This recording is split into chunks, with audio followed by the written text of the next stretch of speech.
तो इस वीडियो में हम क्लास 10 के गणित के चैप्टर 1 प्रश्नावली 1.3 के सभी प्रश्नों का हल करेंगे।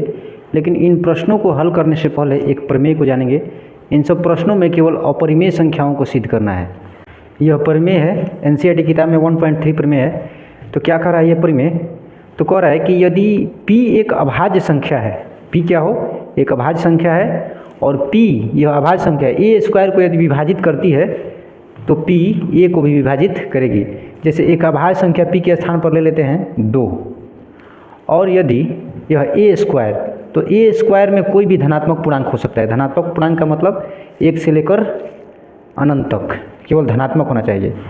तो a के स्थान पर मान लीजिए ले लेते हैं, यहाँ पर 6 ले लेते हैं।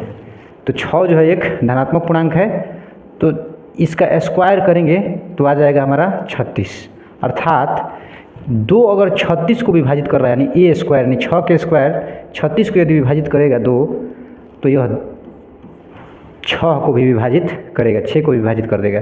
कैसे देखते हैं, 2 से 36 होगा 18 बार में, 18 दूनी 36, और 2 से 6 3 बार में हो जाएगा, 2 तिहाई 6, ये 18 बार में हो जाएगा। तो यही इस प्रमेय का कथन है कि कोई भी अभाज्य संख्या एक रहेगा, और यदि वह किसी संख्या के वर्ग को विभाजित कर रहा है तो उस संख्या को ही विभाजित करेगा।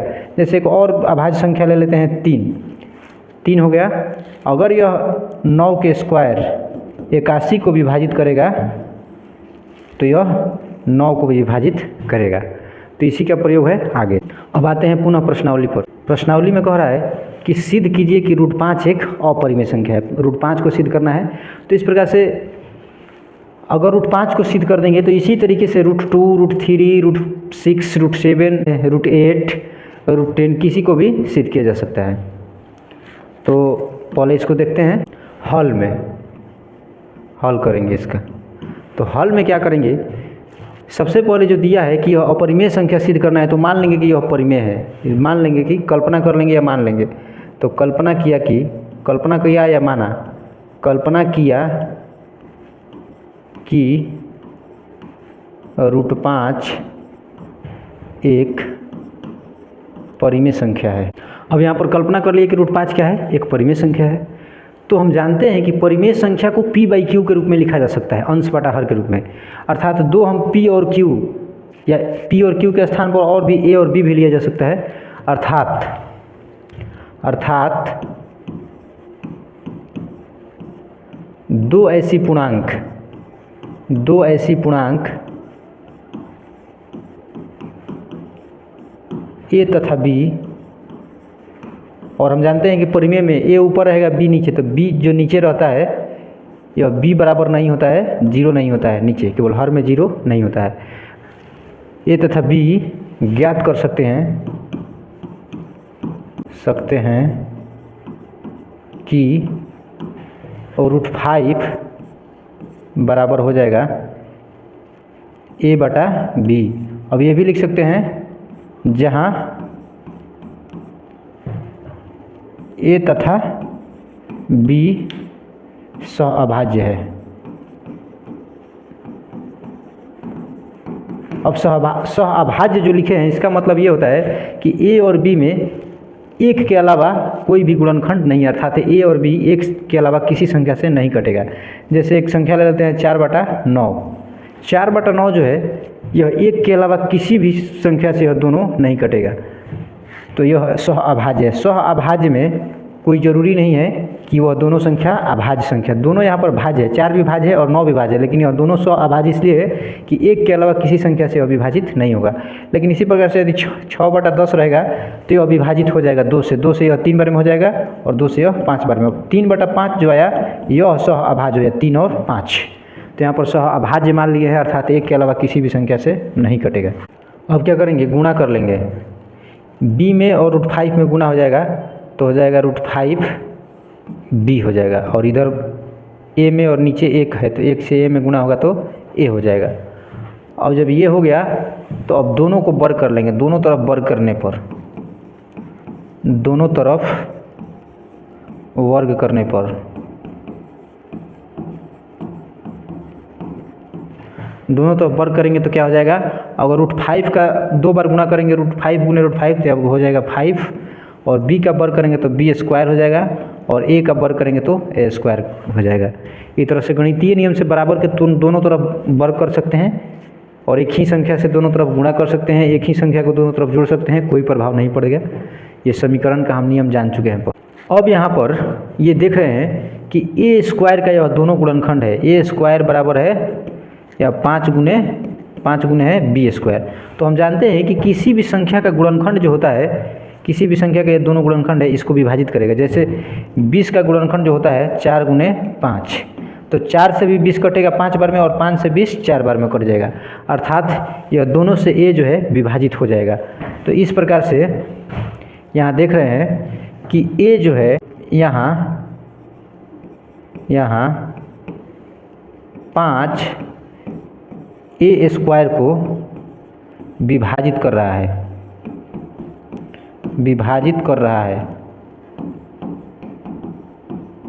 तो ऊपर देख लिए हैं पर में, यदि 5 a² को विभाजित करेगा तो यह 5 a को भी विभाजित करेगा, अर्थात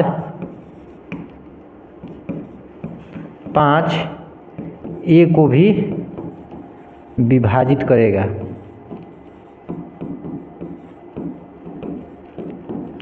5 a को भी विभाजित करेगा।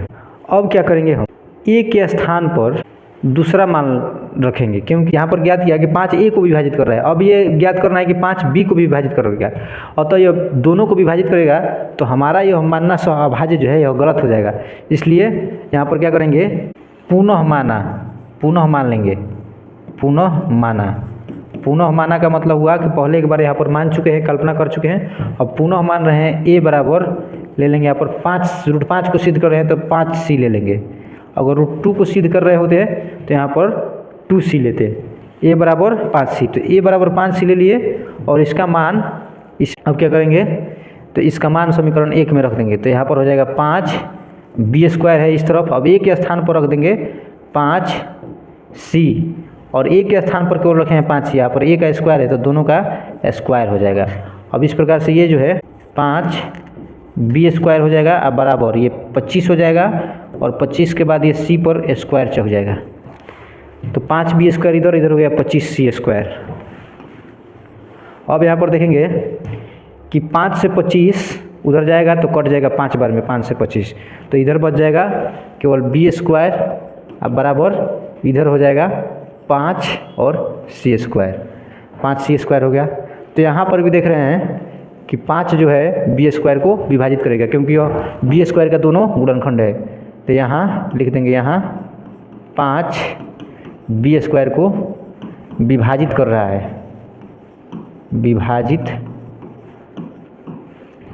है,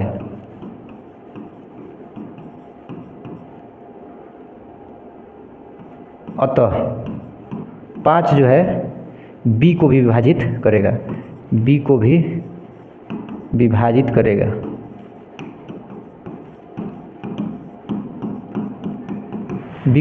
करेगा।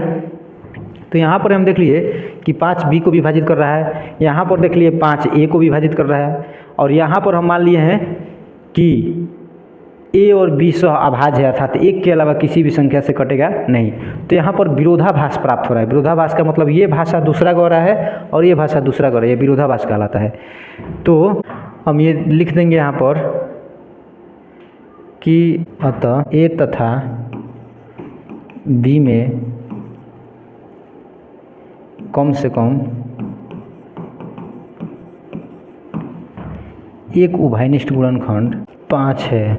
अब यहाँ पर ये देख लिए कि a तथा b में कम से कम एक उभयनिष्ठ गुणनखंड 5 है, क्योंकि यहाँ पर a को 5 विभाजित कर रहा है और यहाँ पर b को 5 विभाजित कर रहा है, अर्थात दोनों को 5 विभाजित कर रहा है। और यहाँ पर माने थे कि a तथा b सह अभाज्य है, अर्थात एक के अलावा किसी से भी नहीं कटेगा। तो इस तथ्य का यहाँ विरोधाभास प्राप्त हो रहा है, तो लिख देंगे परंतु इस तथ्य का विरोधाभास प्राप्त हो रहा है कि a तथा b अभाज्य है। सहभाज्य, इस तथ्य का विरोधाभास प्राप्त हो रहा है। तो यह जो विरोधाभास प्राप्त हो रहा है यह हमारे गलत कल्पना के कारण प्राप्त हो रहा है। यह विरोधाभास हमारे गलत कल्पना के कारण प्राप्त हो रहा है कि क्या गलत कल्पना किए थे कि √5 एक परिमेय संख्या है और √5 एक परिमेय संख्या है।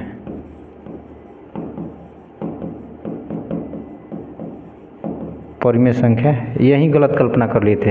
अगर √5 को हम परिमेय संख्या कल्पना नहीं करते तो a/b के रूप में अर्थात अंश बटा हर के रूप में नहीं आता और यह a तथा b सहअभाज्य नहीं होता, क्योंकि अगर अंश बटा हर के रूप में परिमेय को लिखेंगे तो उसे सहअभाज्य के रूप में हम ला ही सकते हैं।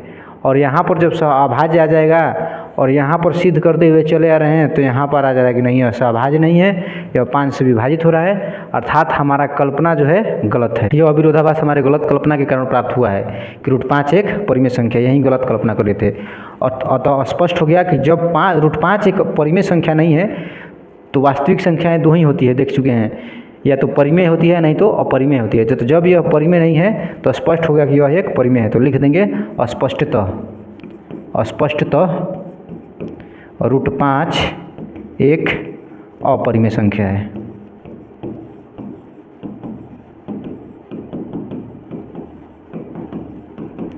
यही दर्शाना था, सिद्ध करना था, तो लिख देंगे प्रूव्ड, PROVED, प्रूव्ड हो गया। अपने कॉपी में इसे नोट कर सकते हैं। अब क्वेश्चन नंबर 2 को हल करेंगे। तो क्या कर रहा है, सिद्ध कीजिए कि 3 + 2 √5 एक अपरिमेय संख्या है।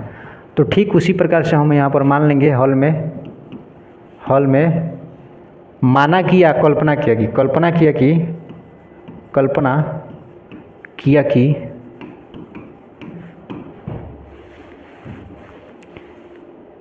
3 + 2 √5 एक परिमेय संख्या है। अब परिमेय सिद्ध करना है, लेकिन पहले इसको मान लेंगे परिमेय।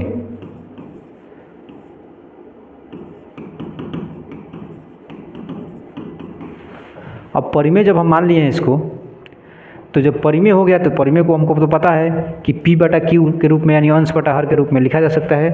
अतः 2 पूर्णांक A तथा B लिख देंगे यहाँ पर कोष्ठ में, B बराबर की क्या होना चाहिए, 3 + 2 √5 बराबर A/B। अब यहाँ पर पहले से हम सिद्ध कर चुके हैं कि √5 क्या है, एक अपरिमेय संख्या है, लेकिन अब यहाँ सिद्ध करना है कि ये पूरा जो है सिद्ध कीजिए कि अपरिमेय संख्या है। तो वैसे तो हम 9th क्लास में नियम जानते हैं कि किसी भी अपरिमेय संख्या में और परिमेय संख्या में, 2 एक परिमेय संख्या है, गुणा करने पर अपरिमेय संख्या प्राप्त होता है, फिर यह अपरिमेय में फिर परिमेय को जोड़ेंगे तो अपरिमेय ही प्राप्त होता है। तो कुछ लोग इस नियम से भी सिद्ध करा देते हैं लोग, जो कि यहाँ पर नहीं कराना है, यहाँ पर उस नियम के द्वारा नहीं कराना है, यहाँ जो हम सिद्ध करा रहे हैं उस नियम के द्वारा ही सही होगा एग्जाम में अगर लिखेंगे तो कैसे। तो सबसे पहले क्या करेंगे कि यहाँ पर 2 √5 रहने देंगे और इसको ले जाकर A/B में घटा देंगे। 3 जो है प्लस में है तो यहाँ पर घट जाएगा माइनस में।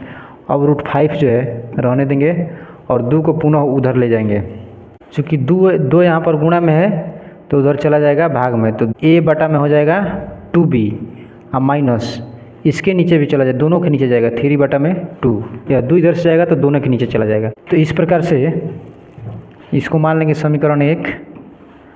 अब यहाँ पर चूँकि A तथा B एक पूर्णांक है, हम माने हैं कि A और B पूर्णांक है, A और B एक पूर्णांक है,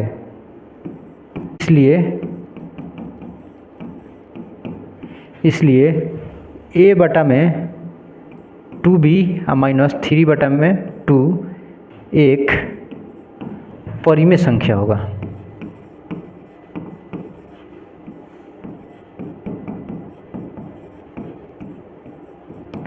चूँकि हम यहाँ पर पहले ही मान चुके हैं कि जब ये परिमेय संख्या है तो इसके बराबर में a बटा b अर्थात इसको अंश बटा हर के रूप में लिखा जा सकता है।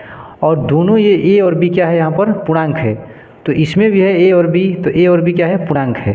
तो जब ये पूर्णांक होगा तो यह एक पूरा जो है यह परिमेय संख्या हो जाएगा। क्यों? क्योंकि ये a बटा b जब दो पूर्णांक होता है और यहाँ पर ये भी मान लिया कि b बराबर 0 नहीं है, अर्थात ऐसे b बराबर 0 नहीं है तो यह जो है परिमेय संख्या है। और एक परिमेय संख्या में दूसरा परिमेय संख्या घटाएंगे तो परिमेय संख्या ही प्राप्त होगा, अर्थात ये कुल मिला जुला के एक परिमेय संख्या हो गया। जब ये परिमेय संख्या है तो यह √5 भी क्या हो जाएगा, एक परिमेय संख्या हो जाएगा, क्योंकि इसी के बराबर है ये। तो ये परिमेय संख्या है तो ये भी परिमेय संख्या हो जाएगा, क्योंकि परिमेय और अपरिमेय कभी बराबर नहीं होता। अगर ये परिमेय है तो ये भी परिमेय होगा, अर्थात √5 यानी √5 भी परिमेय संख्या होगा, परिमेय संख्या है। यहाँ पर हमने सिद्ध कर दिया कि √5 एक परिमेय संख्या है, परंतु पहले भी हम सिद्ध कर चुके हैं, पहले ही सिद्ध कर चुके हैं कि √5 एक परिमेय संख्या है। तो यहाँ पर विरोधाभास आ गया। तो यहाँ पर जो आया है 5 एक परिमेय संख्या है, परंतु इस तथ्य का विरोधाभास प्राप्त हो रहा है। यहाँ भी विरोधाभास प्राप्त हो रहा है कि √5 एक अपरिमेय संख्या है।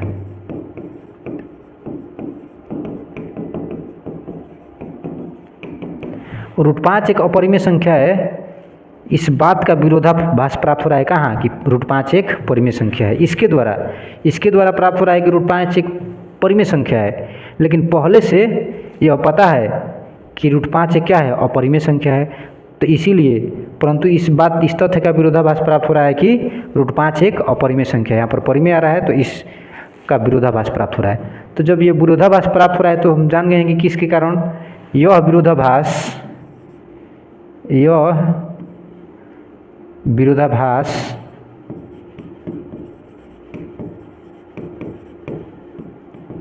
हमारे गलत कल्पना के कारण प्राप्त हो रहा है कि, तो क्या कल्पना गलत किए थे कि 3 + 2√5 एक परिमेय संख्या है। 3 + 2√5 एक परिमेय संख्या है।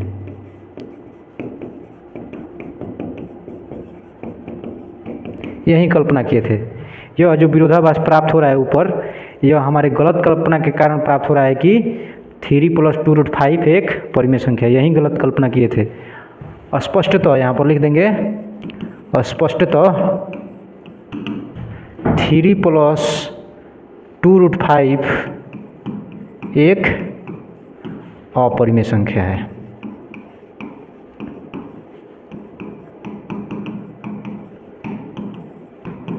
यही हमारा सिद्ध हो गया कि 3 + 2√5 एक अपरिमेय संख्या है। इसे विरोधाभास द्वारा सिद्ध किया जा सकता है। इस प्रकार से अब कोई भी प्लस माइनस वाला है तो इस प्रकार से आप सिद्ध कर सकते हैं।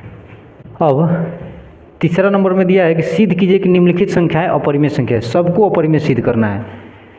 तो सबसे पहले पहला नंबर को सिद्ध करेंगे। पहला नंबर दिया है कि 1/√2 को अपरिमेय सिद्ध करना है। तो यहाँ पर हल में मान लेंगे, हल में कल्पना किया कि 1/√2 एक परिमेय संख्या है, परिमेय संख्या है। कल्पना कर लिए परिमेय संख्या है। तो जब ये परिमेय संख्या है तो हम जानते हैं कि परिमेय संख्या को अंश बटा हर के रूप में लिख सकते हैं। अतः दो ऐसी पूर्णांक a तथा b, p तथा q भी मान सकते हैं, a तथा b, और b बराबर नहीं होना चाहिए 0, क्योंकि परिमेय संख्या का हर जो होता है वो शून्य नहीं होना चाहिए। कर सकते हैं कि 1/√2 बराबर a/b, जहाँ लिख देंगे जहाँ a तथा b सह अभाज्य है।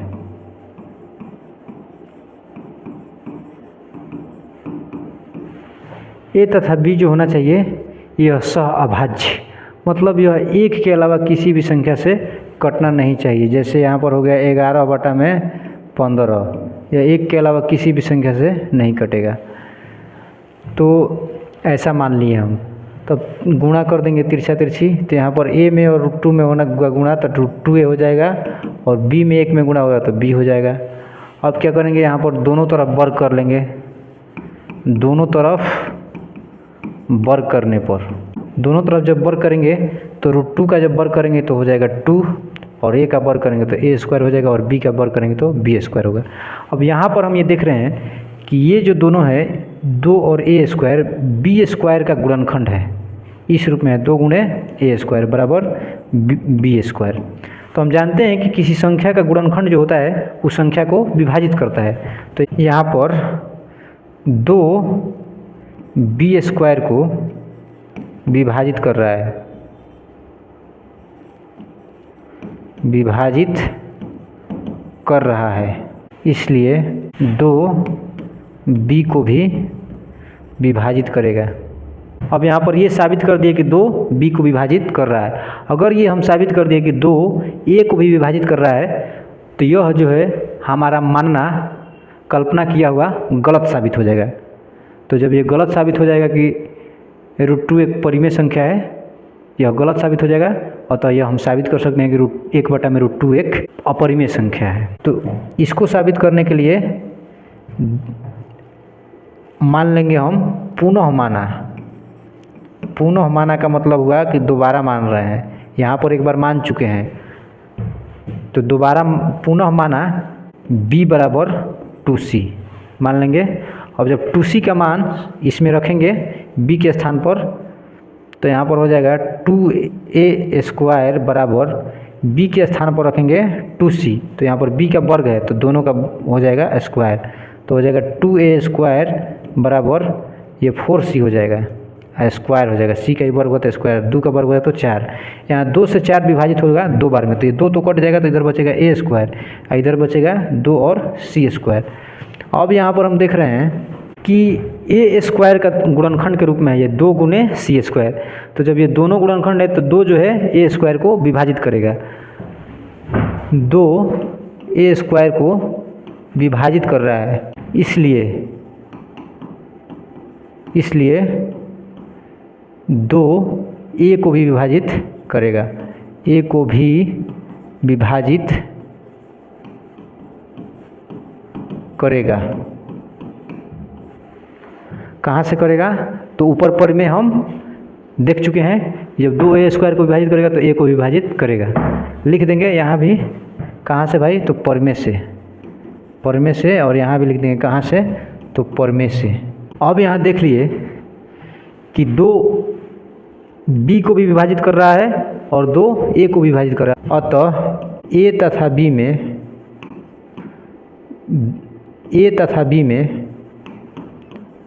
में कम से कम एक उभयनिष्ठ गुणनखंड,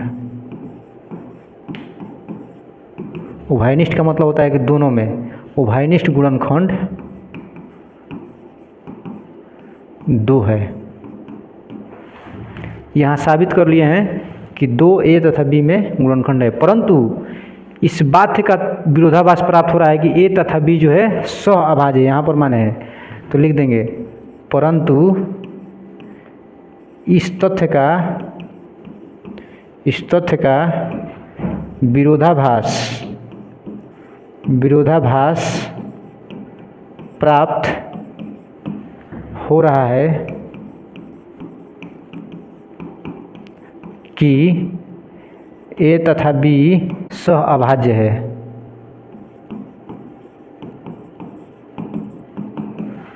अब यह विरोधाभास क्यों प्राप्त हुआ, तो यह जो विरोधाभास प्राप्त हुआ हमारा गलत कल्पना की वजह से प्राप्त हुआ है, तो लिख देंगे यह विरोधाभास यह विरोधाभास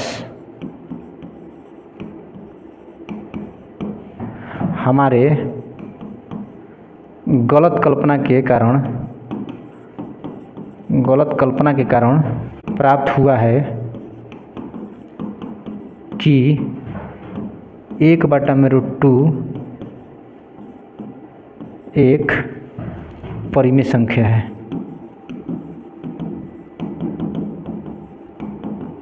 यही हम गलत कल्पना कर लिए थे कि 1/2 एक परिमेय संख्या है।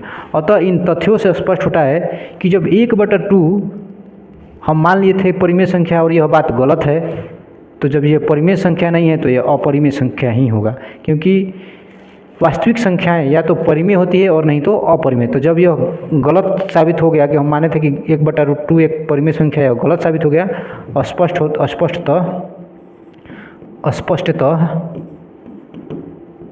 1/√2 एक अपरिमेय संख्या है।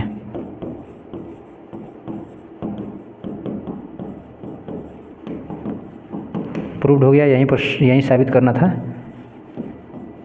प्रूव्ड हो गया अपरिमेय संख्या। अपने कॉपी में ये नोट कर सकते हैं। अब सिद्ध करना है कि 7√5 एक अपरिमेय संख्या है। 2 नंबर को सिद्ध करेंगे। 2 नंबर हल में मान लेंगे 7√5 एक परिमेय संख्या है।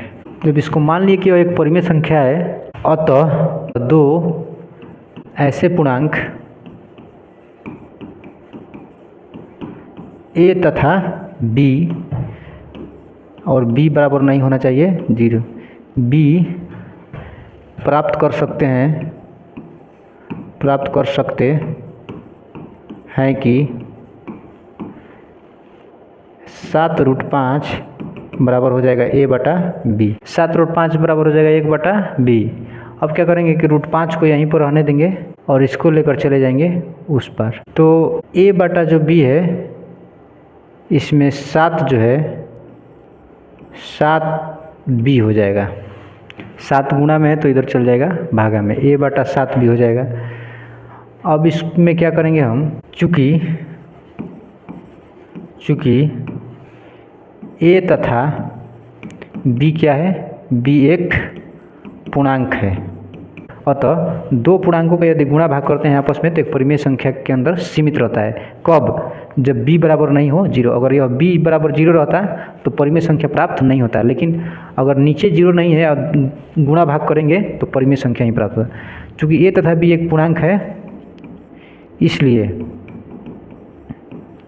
इसलिए हमारा a तथा 7b एक परिमेय संख्या हो जाएगा, परिमेय संख्या है। अब जब यह परिमेय संख्या है a तथा 7b, तो √5 भी एक परिमेय संख्या हो जाएगा, क्योंकि √5 के बराबर ही है a/7√b, अर्थात √5 एक परिमेय संख्या है। जब √5 यहाँ पर सिद्ध कर दे कि एक परिमेय संख्या है, और पहले ही हम सिद्ध कर चुके हैं कि √5 जो है यह एक अपरिमेय संख्या है, तो यह इस बात का यहाँ पर विरोधाभास प्राप्त हो रहा है कि √5 एक अपरिमेय संख्या है।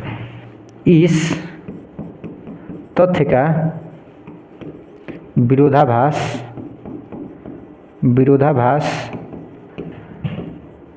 प्राप्त हो रहा है कि √5 एक अपरिमेय संख्या है। यह पहले ही सिद्ध कर चुके हैं कि √5 क्या एक अपरिमेय संख्या है, और यहाँ पर a/7√b सिद्ध कर दें कि यह क्या है, परिमेय संख्या है, और इसी के बराबर √5 है, तो सिद्ध कर दें कि √5 एक परिमेय संख्या है। तो यह जो यहाँ पर सिद्ध हुआ है कि √5 एक परिमेय संख्या है, इस तथ्य का विरोधाभास प्राप्त हो रहा है कि √5 एक अपरिमेय संख्या है। अर्थात पहले सिद्ध किए थे कि हम √5 एक अपरिमेय संख्या है, तो इस तथ्य का यहाँ पर विरोधाभास प्राप्त हो रहा है। तो यह विरोधाभास जो है, यह विरोधाभास जो प्राप्त हो रहा है हमारे गलत कल्पना के कारण प्राप्त हुआ है। यहाँ पर लिख देंगे कल्पना किया कि, छूट गया है, यहाँ पर लिख देंगे हम कल्पना किया कि, कल्पना किया कि रूट 7√5 एक परिमेय संख्या है। यह विरोधाभास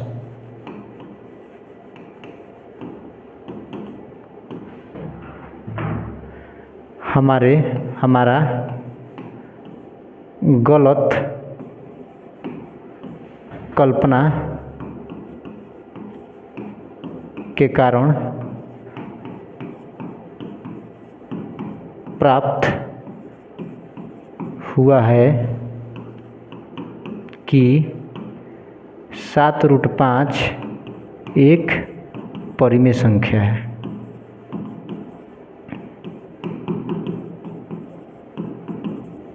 यही कल्पना हम कर लिए थे, कल्पना किया था कि 7√5 एक परिमेय संख्या है। तो इसी कल्पना के कारण यहाँ पर विरोधाभास प्राप्त हो जा रहा है। यहाँ पर आ रहा है कि √5 एक परिमेय संख्या है, लेकिन पहले से हम सिद्ध कर चुके हैं कि √5 एक अपरिमेय संख्या है। पीछे कर चुके हैं, इस क्वेश्चन में नहीं, पीछे चूँकि सिद्ध हो चुका है कि √5 एक अपरिमेय संख्या है। तो यह जो दोनों विरोधाभास प्राप्त हो रहा है, यह हमारे गलत कल्पना के कारण प्राप्त हुआ है कि √5 एक परिमेय संख्या है। यही कल्पना की थी। और स्पष्ट हो गया, स्पष्टतः अब जब ये हम सिद्ध कर दिए कि जो हमारा मानना है 7√5 एक अपरिमेय संख्या नहीं है, तो यह क्या होगा, जब परिमेय नहीं तो 7√5 एक अपरिमेय हो जाएगा। 7√5 एक अपरिमेय संख्या है।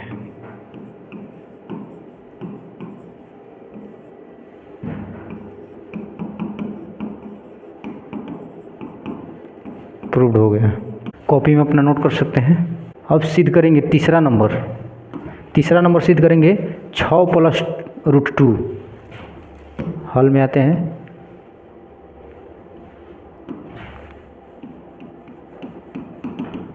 हल 6 + √2, तो इसको मान लेंगे कल्पना किया कि 6 + √2 एक परिमेय संख्या है।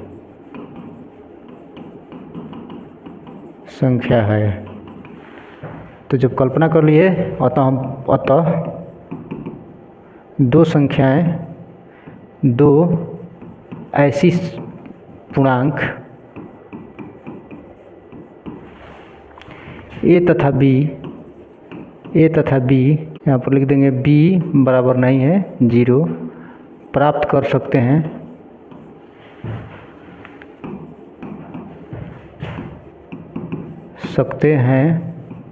कि 6 + √2 बराबर a/b। तो यह a/b पूर्णांक है।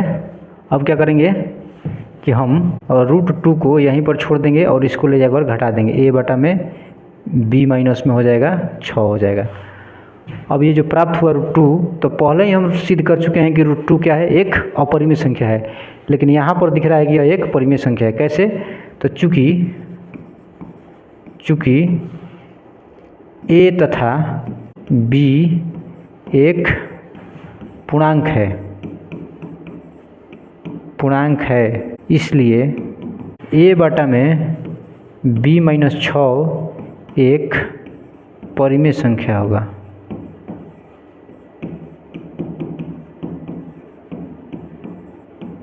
क्यों? क्योंकि 6 तो पहले से बताया कि ये परिमेय संख्या है और ये पूर्णांक है। तो दो पूर्णांकों का गुणा या भाग करेंगे तो परिमेय संख्या के अंदर सीमित होता है यह, कि परिमेय संख्या ही आएगा, अपरिमेय नहीं आएगा। तो यहाँ पर a तथा b पूर्णांक है, इसलिए ये पूरा जो हो जाएगा यह परिमेय संख्या होगा। किसी भी पूर्णांकों में जोड़ घटाव गुणा भाग करेंगे तो परिमेय संख्या ही प्राप्त होगा। तो जब ये प्राप्त हो गया परिमेय संख्या, अर्थात √2 भी परिमेय संख्या है।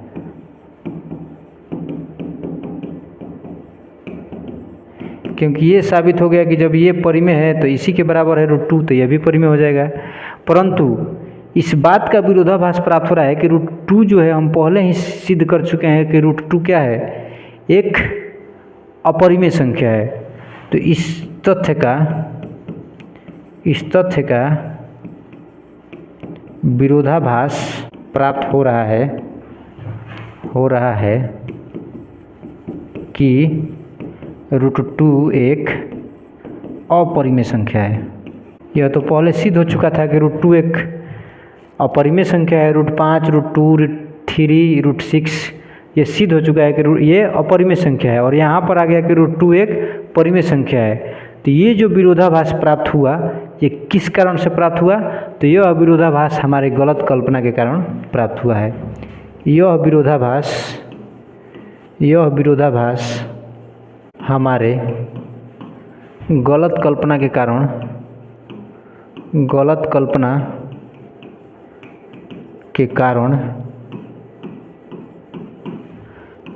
प्राप्त हुआ है। कौन सा है वो गलत कल्पना? प्राप्त हुआ है कि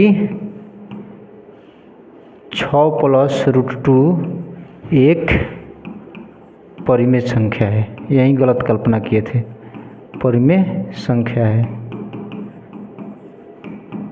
तो यह साबित हो गया कि हमारा कल्पना जो है यह क्या है? गलत है, अर्थात यह परिमेय संख्या नहीं है। जब यह परिमेय संख्या नहीं है तो स्पष्ट हो गया कि यह क्या है? अपरिमेय संख्या है। स्पष्टतः 6 + √2 एक अपरिमेय संख्या है।